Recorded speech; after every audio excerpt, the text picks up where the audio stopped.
qui permet d'écrire dans toutes les langues nationales. Enfin, omniprésent dans notre quotidien, le téléphone portable permet aujourd'hui à n'importe qui, où qu'il se trouve, de rester en contact en permanence. Mais les ondes électromagnétiques dégagées par ces appareils ne sont pas sans influence sur le cerveau. Démarrons cette édition par le Bénin DNS Forum, un rendez-vous majeur des questions liées à Internet et au DNS au Bénin. L'édition 2020 de cette rencontre est mise sous le thème « Internet au Bénin en temps de crise sanitaire », un thème inspiré par la période que traverse le monde depuis le début de la pandémie de la Covid-19. Le Bénin DNS Forum se veut donc un creuset d'échanges et des échanges. Il y en a eu de jeunes passionnés de l'informatique se sont réunis pour un hackathon sur le DNS. Rodrigue Babagweto nous en dit un peu plus à travers cet élément. Un système de nom de domaine, voilà comment se définit en français le DNS.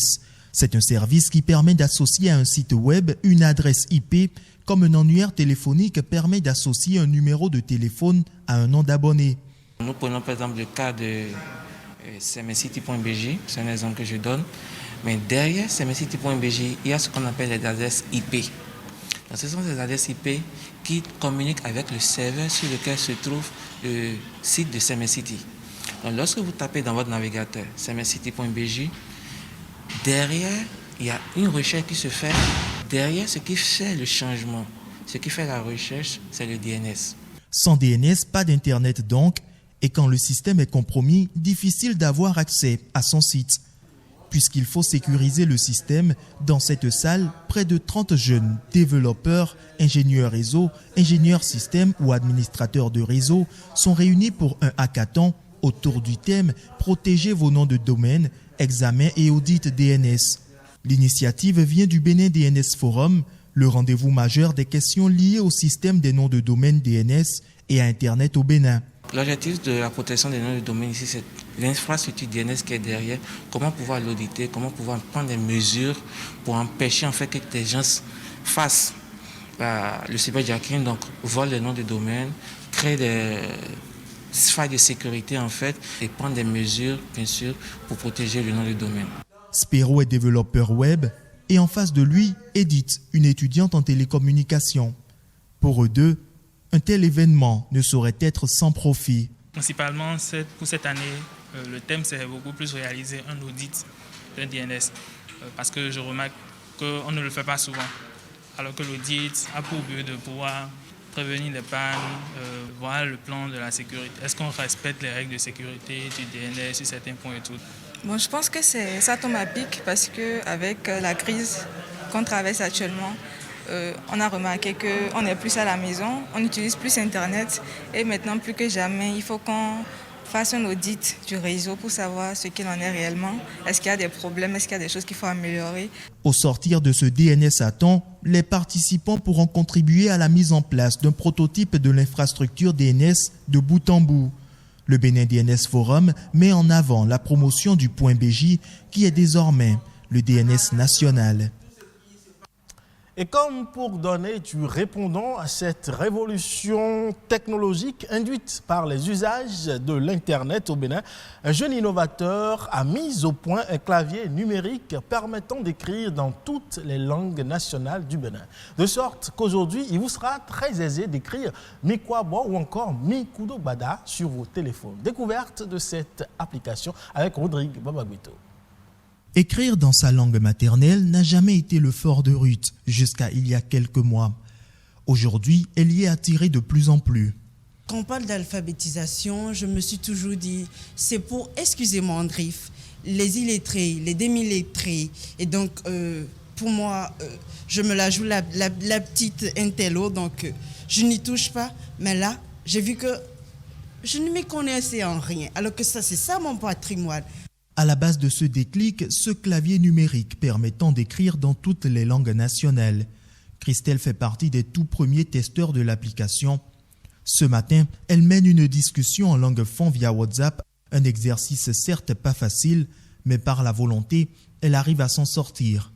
Je pense que la première difficulté qu'il y a par rapport à l'application, c'est, on va dire, peut-être une lacune personnelle parce que je ne suis pas très alphabétisée en fond. Donc, déjà, pour pouvoir écrire avec un clavier, il faut savoir écrire les mots. Et quand vous ne savez pas écrire les mots, ça vous pose forcément problème. Mais ce n'est pas lié à l'application.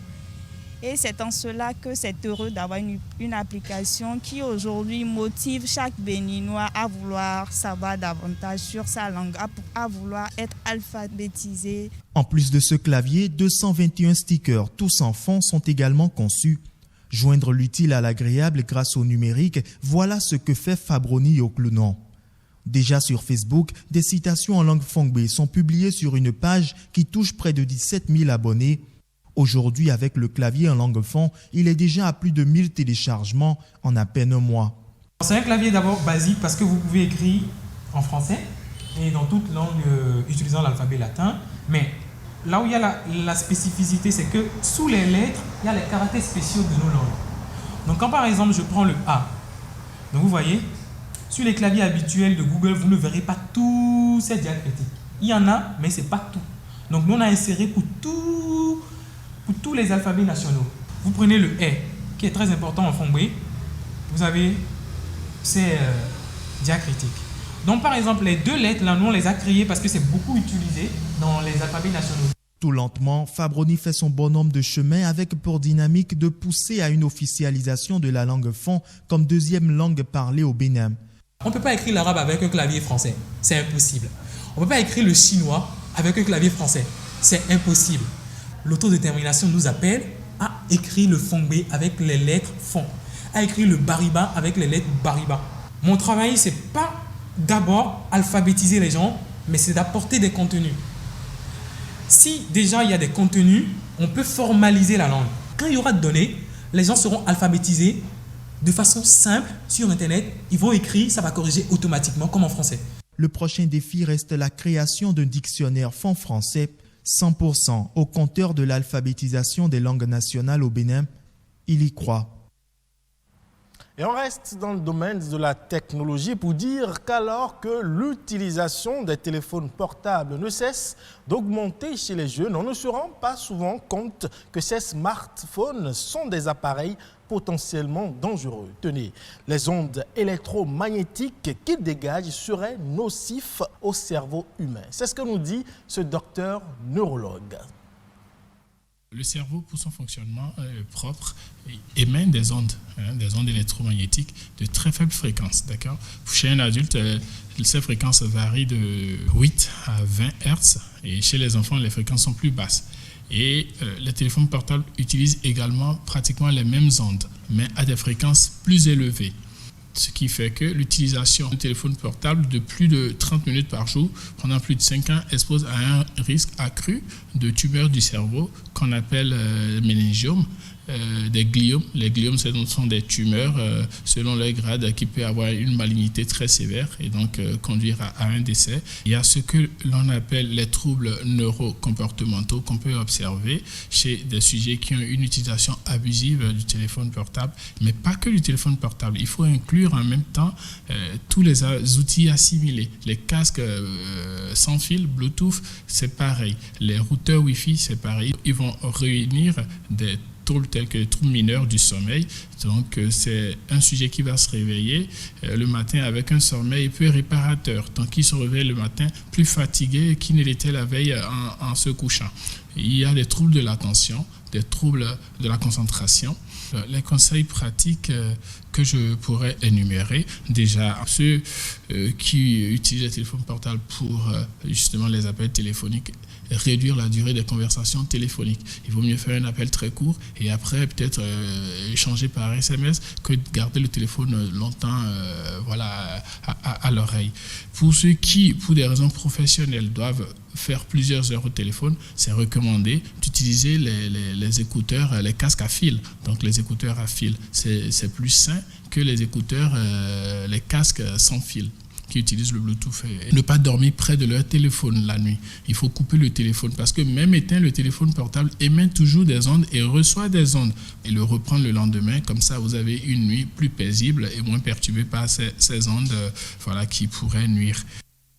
Et en plus bref, à présent, le Niger a connu une nette amélioration sur les 8 dernières années grâce aux réformes initiées par le gouvernement. De 2010 à 2019, le produit intérieur brut par tête s'est accru de 40%. En valeur nominale, il est passé de 178 francs CFA en 2010 à 251 francs CFA en 2019. S'agissant de la consommation des ménages, il a progressé de 12% sur la période 2014-2019.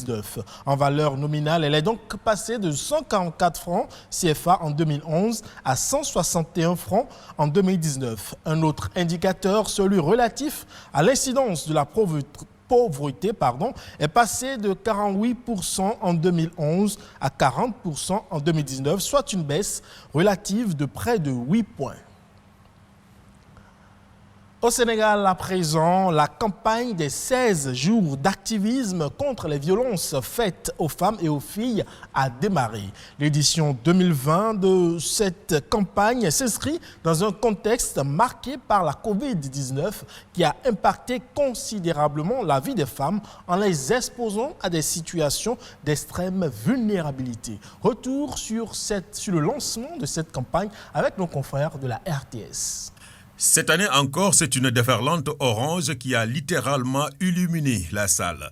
L'orange, la couleur symbole de la lutte contre les violences faites aux femmes et aux filles. Cette cérémonie consacre le lancement des 16 jours d'activisme autour du thème « Oranger le monde », financer, répondre, prévenir, collecter. Collecter des données pour améliorer les services, les programmes et les politiques publiques. Cette année, la campagne des 16 jours d'activisme revêt une importance toute particulière, car elle se déroule dans un contexte fortement marqué par l'impact de la Covid-19. Avec la propagation de la pandémie, les progrès obtenus en matière d'égalité des genres et des droits de la femme pendant ces 25 dernières années pourraient être réduits à néant. Nous ne pouvons pas accepter que les violences à l'égard des femmes et des filles, qu'elles soient verbales, qu'elles soient physiques ou sexuelles, constitue encore en 2020, l'une des violations des droits humains les plus répandues dans le monde, l'un des crimes les moins poursuivis et l'une des plus grandes menaces pour la paix et le développement durable. Nous devons agir ensemble, collectivement, pour endiguer ce phénomène intolérable et partout. Entre autres plaidoyers, entendre la voix des femmes, veiller à leur épanouissement et à leur sécurité dans toutes les sphères sociales. Au Sénégal, plusieurs actes ont été déjà posés dans ce sens. Dernière en date, la promulgation de la loi criminalisant le viol et la pédophilie. Et ce jour marque également le lancement de la campagne de vulgarisation de cette loi dans tout le pays. Mesdames et messieurs, c'est sur cet élan d'engagement et de générosité que nous allons entrer dans cette nouvelle campagne qui sera centrée sur la vulgarisation de la loi 2020 du 10 janvier 2020, modifiant la loi 6505 du 21 juillet 1965, portant code pénal criminalisant les actes de viol et de pédophilie. Cette loi initiée par son Excellence M. Macky Sall, président de la République et votée à l'unanimité par les députés à l'Assemblée nationale, a une triple vocation. Elle vise d'abord à protéger et à rassurer les femmes et les enfants dans leur espace de vie et d'activité. Ensuite, elle a une vocation dissuasive par la pression qu'elle exerce sur les délinquants potentiels en fermant le passage à l'acte désormais lourdement réprimé. En nous termes, Nadak, Mbamoudal, et enfin, elle doit inciter les familles et les communautés à renforcer la culture de la responsabilité face aux actes de cette nature et à toutes les autres formes de violence. 2 semaines de sensibilisation et d'action pour éradiquer les violences basées sur le genre. Et comme chaque année, c'est une véritable tribune pour tous les acteurs de renforcer les initiatives en cours pour le bien-être des femmes. Et c'est tout pour ce 19h45 que je vous remercie d'avoir suivi. Prenez le rendez-vous sur le site de l'ORTB, www.ortb.bj, pour suivre en nouvelle diffusion ce journal. Portez-vous bien et à très bientôt.